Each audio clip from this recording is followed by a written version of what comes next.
Hello everybody and welcome in biological world. Now the topic of discussion is fertilization.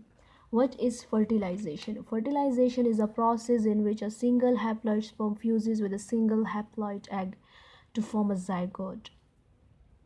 जिसमें haploid sperm जो है वो fuse करता है हैप्लॉइड एग के साथ और एक जाइगोट बनता है. The sperm and egg cells each possesses specific features that make this process possible. Egg जो है वो लार्जेस्ट सेल्स है जो कि मोस्ट एनिमल स्पीशीज़ में प्रोड्यूस होता है. ह्यूमन एग जो है वो अप्रॉक्सीमेटली 16 टाइम्स लार्जर होता है than sperm cells. The egg of different species contain varying amount of yolk nutrient to support the growth of developing embryo. जो एग होता है उसको एक जेली लेयर सराउंड करती है जो कि कंपोज होता है ग्लाइकोप्रोटीन से और एक कीमो अट्रैक्टेंट रिलीज होता है जो कि species specific that activate and guide sperm to the egg.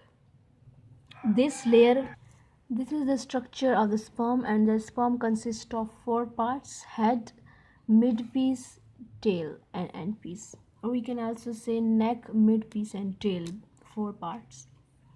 Head में एक्रोसोम प्रेजेंट होता है, न्यूक्लियस होता है. ये जो बेसिकली एक्रोसोम में हाइड्रोलाइटिक एंजाइम्स प्रेजेंट होते हैं जो कि जेली कोड को डिसइंटीग्रेट करने में हेल्प करते हैं.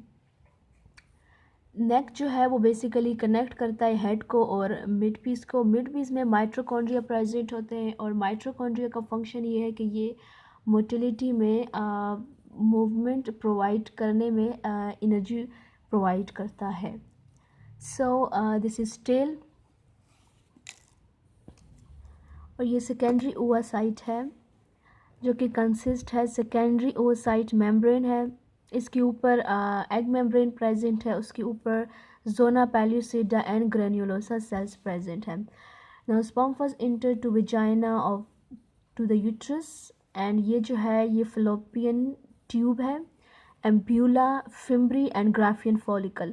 नाउ सेकेंडरी ओवासाइट यहाँ पे प्रेजेंट है, यहाँ से इंटर होकर यहाँ से फ्यूजन होगी. ये जो सेकेंडरी ओवासाइट है अब हम इसको डिटेल में पढ़ते हैं. स्पर्म जो है वो स्मॉलेस्ट सेल है जो कि एनिमल स्पीशीज़ में प्रोड्यूस होता है. स्पर्म का जो हेड है वो कंसिस्ट करता है टाइटली पैक्ड डीएनए पे और इसमें एक फ्लैजुलर टेल भी होती है जो कि स्विमिंग में हेल्प करती है और मैनी माइट्रोकॉन्ड्रिया होते हैं जो कि पावर प्रोवाइड करते हैं मूवमेंट के लिए. स्पर्म की जो प्लाज्मा मेम्ब्रेन है उस पर बहुत ज़्यादा प्रोटीन्स प्रेजेंट होती है जिसे हम बाइंडेंट प्रोटीन्स कहते हैं और which are species specific proteins that recognise और बाइंड होती हैं रिसेप्टर से एग की प्लाज्मा मेम्ब्रेन पर. एडिशनल यहाँ पर न्यूक्लियस भी प्रेजेंट होता है स्पर्म में और एक ऑर्गेनली प्रेजेंट होती है जिसको हम एक्रोसोम कहते हैं जो कि यहाँ पर प्रेजेंट होती है. एक्रोसोम में डाइजेस्टिव एंजाइम्स होते हैं जो कि डिग्रेड करते हैं जेली लेयर को और जोना पैल्यूसिडा को ताकि स्पर्म जो है वो एग प्लाज्मा मेम्ब्रेन तक रीच कर सके. नाउ अब यहाँ पर या आप देख सकते हैं कि यहाँ पर बहुत ज़्यादा ग्लाइकोप्रोटीन्स प्रेजेंट होती हैं स्पर्म की हेड पर और हम ये भी कह सकते हैं कि ये बाइंडेंट प्रोटीन्स हैं. यहाँ पे डिफरेंट कोलेस्ट्रॉल प्रेजेंट हैं, डिफरेंट टाइप्स की प्रोटीन्स प्रेजेंट होती हैं. Now first step is capacitation. Capacitation एक ऐसा प्रोसेस है जिसमें स्पर्म के हेड को क्लीन अप किया जाता है. यहाँ से जो एक्स्ट्रा अमाउंट ऑफ कोलेस्ट्रॉल और जो प्रोटीन्स है उसको हटाई जाती है. लेट सपोज़ ये बिफोर कैपेसिटेशन प्रोसेस के ये था और आफ्टर कैपेसिटेशन ये है, यानी इसमें सिर्फ मॉडिफाइड ग्लाइकोप्रोटीन प्रेजेंट है, बाकी जो कोलेस्ट्रॉल था बाकी डिफरेंट जो प्रोटीन्स थी उसको रिमूव कर दिया जाता है. अब कैपेसिटेशन का फंक्शन क्या है? कैपेसिटेशन मोटिलिटी प्रोवाइड करती है स्पर्म को और सेकंड जो इसका फंक्शन ये है कि ये क्लीन अप करती है हेड को. Now this is secondary oocyte. अब ये यहाँ पर ये जो है ये एग की मेम्ब्रेन है, प्लाज्मा मेम्ब्रेन, और ये जो है जेली कोट है जिसको हम जोना पेल्यूसिडा भी कहते हैं और ये ग्रेन्युलोसा सेल्स हैं.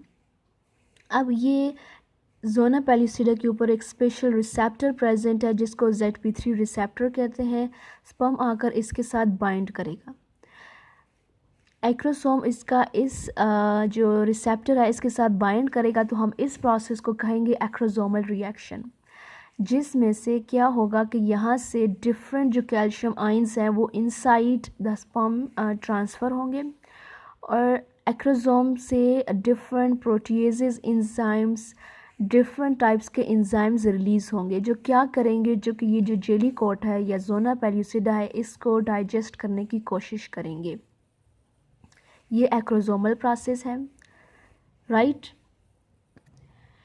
जब ये जोना पेल्यूसिडा को डाइजेस्ट करने की कोशिश करेंगे तो एक पाथवे बनाएंगे to penetrate toward the egg plasma membrane, right. जब ये इसको ब्रेकअप कर देंगे, इसको डाइजेस्ट करेंगे, तो यहाँ से इनका एक पाथवे बन जाएगा जिसकी वजह से ये इजीली एग प्लाज्मा मेम्ब्रेन की तरफ जा सकेंगे और फिर यहाँ पर जो बाइंडिंग और डिफरेंट प्रोटीन्स हैं उसके ऊपर बाइंड कर सकेंगे। ये सेकंड प्रोसेस था एक्रोसोमल रिएक्शन। जब यहाँ से स्पर्म इस एग प्लाज्मा मेम्ब्रेन के साथ बाइंड करेगा, स्पर्म पे एक प्रोटीन प्रेजेंट होती है जिसे हम बाइंडिंग प्रोटीन कहते हैं, और एग प्लाज्मा मेम्ब्रेन पे एक स्पेशल बाइंडिंग प्रोटीन के रिसेप्टर प्रेजेंट होते हैं। जब वो उसके साथ बाइंड करेंगे, यहाँ पर ये अल्फ़ा पार्टिकल है और ये बीटा पार्टिकल है। जब बीटा पार्टिकल के साथ जब बाइंड करेंगे तो सोडियम के चैनल्स ओपन हो जाएंगे। जब सोडियम के चैनल्स ओपन हो जाएंगे तो मेम्ब्रेन डीपोलराइज हो जाएगी, अंदर जो है पॉजिटिव आयन इंक्रीज हो जाएगा, मेम्ब्रेन जो है वो डीपोलराइज हो जाएगी। जैसा यहाँ पे सोडियम के चैनल्स ओपन हो गए, सोडियम अंदर आ रहा है ओवसाइट की तरफ, एग मेम्ब्रेन से अंदर आ रहा है। जब सोडियम के चैनल्स ओपन हो जाएंगे तो मेम्ब्रेन डीपोलराइज होना स्टार्ट हो जाएगी, अंदर सोडियम आयंस इंक्रीज हो जाएगा, पॉजिटिविटी इंक्रीज हो जाएगी, जिसकी वजह से क्या होगा, जब सेकंड स्पर्म जो है यहाँ से जेली कोट को डाइजेस्ट करके अंदर जाएगा, इसके साथ बाइंड करेगा, तो ये यहाँ पर बाइंड नहीं हो सकेगा क्योंकि सोडियम की कंसंट्रेशन अंदर ज़्यादा हो गई है, पॉजिटिव आयन ज़्यादा हो जाएंगे, जिसकी वजह से मेम्ब्रेन डीपोलराइज हो जाएगी, और जब मेम्ब्रेन डीपोलराइज हो जाती है तो एडिशनल स्पर्म फ्यूज़ नहीं कर सकता, राइट। तो ये थर्ड स्टेप था फास्ट ब्लॉक टू पॉलीस्पर्मी।